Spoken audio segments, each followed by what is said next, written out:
বিসমিল্লাহির রহমানির রহিম। একটা কথা প্রচলিত আছে, এখন হইল শীতকাল, ছাগলে চাটে বাঘের গাল।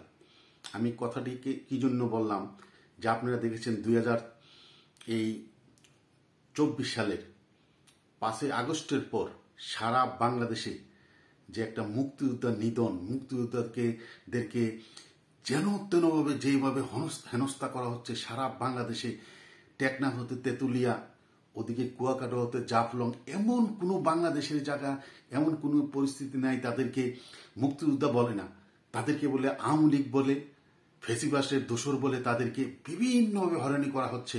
আপনারা দেখেছেন এই 1 মাস পূর্বে আপনারা বরগুনাতে এক মুক্তিযোদ্ধাকে বিএনপির এক কর্মী কিভাবে হেনস্থা করেছে।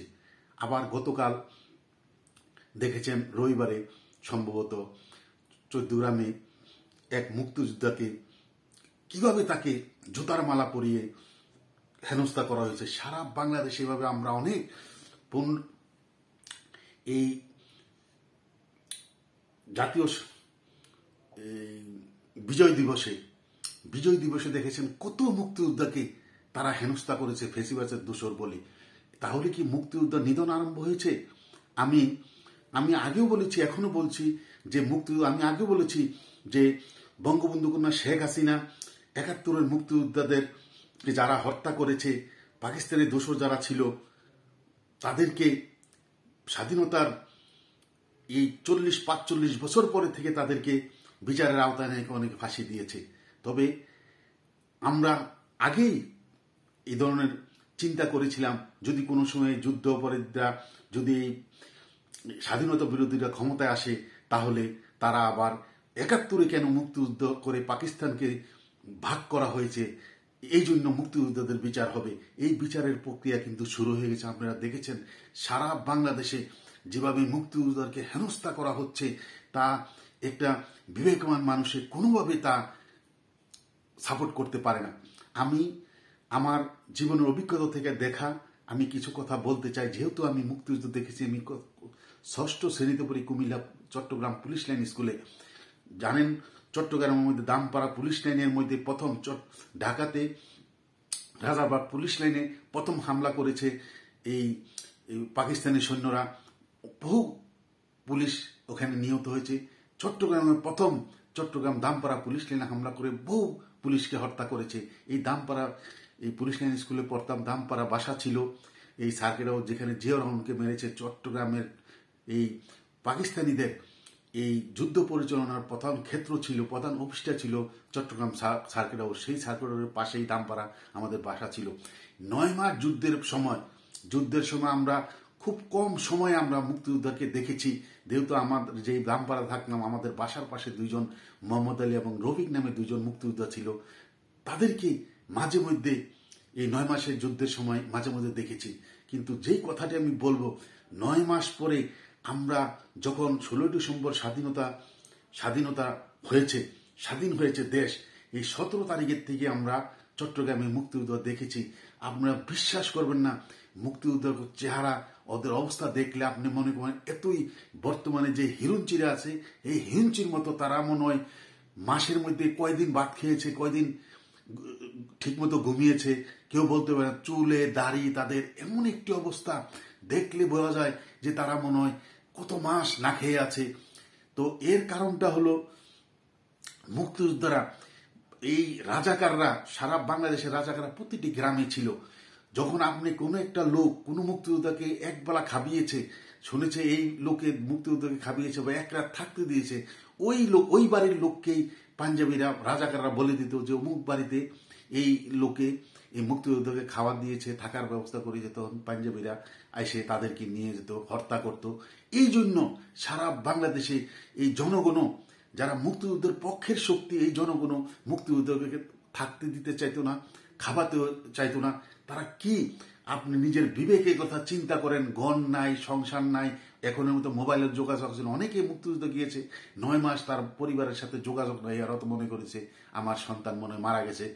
কিন্তু এগুলো আবার স্বাধীনতার পর অনেকে ফিরে এসেছে। তাই এই প্রেক্ষাপটে আমি বলবো যে তারা যে জীবনের সবটুকু ত্যাগ স্বীকার করে এই যুদ্ধটি করেছে, তারা এই আপনার 9 মাস ঠিক মতো ঘুমায় নাই, ঠিক মতো খাওয়া দাওয়া করে নাই। এই বৃষ্টি বাদলার মধ্যে এই সারা বাংলাদেশ পানির দেশ, বেশিরভাগ জায়গায় মানুষের পানি, বিল, নদী নালা, এই নদী নালা সাঁতরিয়ে তারা এই কাপড়, এক কাপড়ের শরীরের মধ্যে এই কাপড় পরে এই বিলের মধ্যে পানির মধ্যে তারা সাঁতরিয়ে গিয়েছে, আবার এই কাপড় শরীরের মধ্যে শুকিয়েছে। এভাবে তারা যুদ্ধ করে, আমরা 9 মাস যুদ্ধের পর যখন স্বাধীন হলো দেশ, তাদেরকে দেখেছি, তাদেরকে চেহারা দেখলে উন্মাদ পাগলের মতো এক এক, তখন অনেকে হয়তো পুরানো ছবিতে দেখবেন অনেক লম্বা লম্বা চুল, দাড়ি, তারা কিন্তু আসলে শেভ করার মতো, চুল কাটানোর মতো তারা এই ব্যবস্থা ছিল না, কোনো নাপিতও তাদেরকে চুল কাটতো না মুক্তিযোদ্ধা হিসাবে। এই ইয়েটি করে 30 লাখ শহীদ, 30 লাখ শহীদ হয়েছে, 2 লাখ মামুনের ইজ্জত গিয়েছে। এরপরে যারা বেঁচে ছিল, সেক্টর কমান্ডাররা ছিল, এই যারা মুক্তিযোদ্ধা ছিল, তারা এই দেশটিকে স্বাধীন করে দিয়ে সারা পৃথিবীতে বঙ্গবন্ধুর নেতৃত্বে এই দেশটি আমরা পেলাম। কিন্তু বঙ্গবন্ধু, অনেকে বলেছে এটা ঠিক, স্বাধীনতার পর অনেক মুক্তিযোদ্ধারা অপকর্ম করেছে, কিন্তু বঙ্গবন্ধু তাদেরকে, তারা এত লোক, 30 লাখ লোক শহীদ হয়েছে, এবং তাদেরকে যদি এখনো মৃত্যুদণ্ড দেওয়া হয়, কিছু করা হয়, তাহলে তো তারা, এই বঙ্গবন্ধু তার মনটা ছিল অনেক যার জন্য অনেক অপকর্ম করার পর অনেক মুক্তিযোদ্ধাকে তিনি এই শাস্তির আওতায় আনেন নাই। তখন একটা কথা প্রচুর, আমি ছোটকালে আমার এই কথাটা স্মরণ আছে, মুক্তিযোদ্ধা, কিছু কিছু মুক্তিযোদ্ধা যখন এই অপকর্ম কিছু শুরু করলো, তখন অনেকে মানুষে বলতো যে তুরস্কের স্বাধীনতা যুদ্ধের পর এই তুরস্কের জাতির পিতা কামাল আতাতুর্ক স্টেনের মধ্যে সব মুক্তিযোদ্ধাকে ডেকে এনে বোম বাস্টিং করে তাদেরকে মেরে ফেলেছিল। এভাবে যদি মেরে ফেলা হয়, কিন্তু বঙ্গবন্ধুর দ্বারা তা সম্ভব হয় না। এই মুক্তিযোদ্ধাদেরকে আজকে স্বাধীনতার 53 বছর পর আমরা এই 71-এর যে বিরোধী শক্তি, তারা আজকে বিভিন্ন ছলচাতুরের মধ্যে আজকে এই ক্ষমতায় এসে তারা আজকে মুক্তিযোদ্ধা নিধন এবং স্বাধীনতার পক্ষের শক্তিকে তারা মাইনাস করার জন্য জীবনপণ চেষ্টা করে যাচ্ছে। এমনকি বর্তমানে যে বিএনপি একটু জগা খিচুড়ির দল, কিন্তু বিএনপির যেই জিয়াউর রহমান ছিলেন, তিনি একটা সেক্টর কমান্ডার ছিলেন, মুক্তিযোদ্ধা ছিল, কিন্তু তার নতুন দল গঠন করার সময় তখন বিভিন্ন দল থেকে, মুসলিম লীগ থেকে, বিভিন্ন দল থেকে, বাম ডাম আওয়ামী লীগ, বিভিন্ন দল থেকে লোক এসে এই দলের মধ্যে, এই ছাতার দলে, বিএনপির ছাতার দলে একত্রিত হয়েছে। এই বিএনপির মধ্যে ম্যাক্সিমাম লোক এখন স্বাধীনতার বিরুদ্ধে কথাবার্তা বলছে, আর বেশিরভাগ লোক আবার স্বাধীনতার পক্ষের কথা বলছে। তাই এই যে বরগুনাতে বিএনপি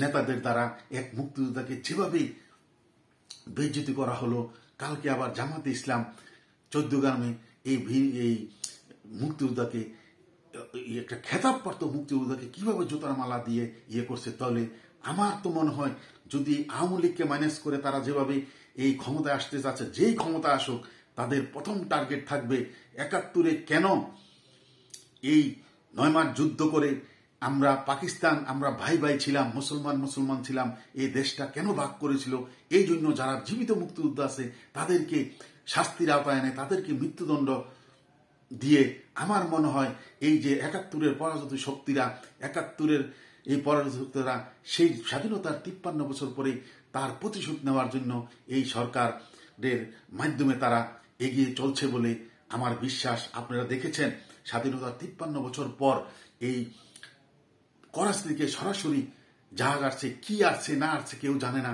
এবং পাকিস্তানের সাথে এমন একটি লেহাজোগ করে মানে এই সরকার চলতে চাচ্ছে, এতেই স্পষ্ট হয়ে যাচ্ছে যে আমরা পাকিস্তানের দিকে চলে যাচ্ছি। বঙ্গবন্ধুর নাম সব ইতিহাস থেকে মোছার চেষ্টা করছে।